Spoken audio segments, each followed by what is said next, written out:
അച്ഛാ, അയാളൊരു കൊലപാതകയാ. പിടിച്ച് പോലീസിൽ ഏൽപ്പിക്കായിരുന്നു വേണ്ടത്. അയാൾ എന്തിനാ എന്റെ കുഞ്ഞിനെ എടുത്തോണ്ട് പോകാൻ നോക്കി? അതിനയൊക്കെ ഭ്രാന്തല്ലേ? ഏത് കുഞ്ഞിനെ കണ്ടാലും അയാളുടെ കുഞ്ഞാണെന്ന് തോന്നും. മോളെ, കുഞ്ഞാകെ പേടിച്ചിട്ടുണ്ട്. കൊണ്ടുപോയി പാല് കൊടുക്ക. ചെല്ലേ.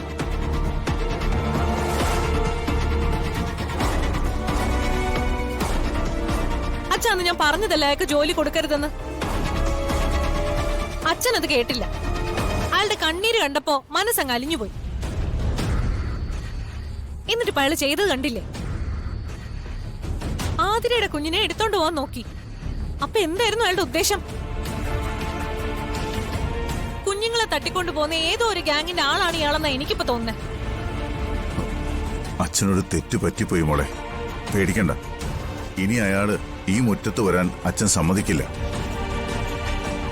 എന്നാലും അയാള് കുഞ്ഞിനെ മാറി എടുത്തോണ്ട് പോകാൻ നോക്കിയത് എന്തിനാ? അത് അയാൾക്ക് ഭ്രാന്തായിട്ടാണോ? അയാൾക്ക് ഭ്രാന്താണോ ഭ്രാന്തല്ലേന്നൊന്നും എനിക്കറിയില്ല. പക്ഷെ ഒന്നെനിക്കുറപ്പാ, കുട്ടികളെ തട്ടിക്കൊണ്ടുവന്ന് നടക്കുന്ന ഏതോ ഒരു സംഘമായിട്ട് അയാൾക്ക് നല്ല ബന്ധമുണ്ട്. ഇല്ലെങ്കിൽ അയാൾ എന്തിനാ ഈ കൊച്ചിനെ തട്ടിക്കൊണ്ടുപോകാൻ നോക്കുന്നത്? ഇതിപ്പോ നമ്മൾ കണ്ടതുകൊണ്ട് രക്ഷപ്പെട്ടു. ഏതായാലും കഴിഞ്ഞത് കഴിഞ്ഞു. ഈ കാര്യം സച്ചി സന്ദീപ് പറയുമ്പോ എന്താ ഉണ്ടാവുകയെന്നറിയില്ല. എല്ലാത്തിനും കാരണം ഞാൻ ഒരുത്തനാ. ഇന്ന് എനിക്കൊരു കാര്യം മനസ്സിലായി.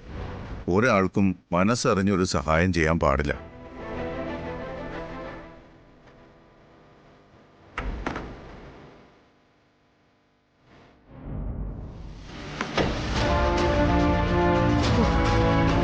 തൽക്കാലം രക്ഷപ്പെട്ടു.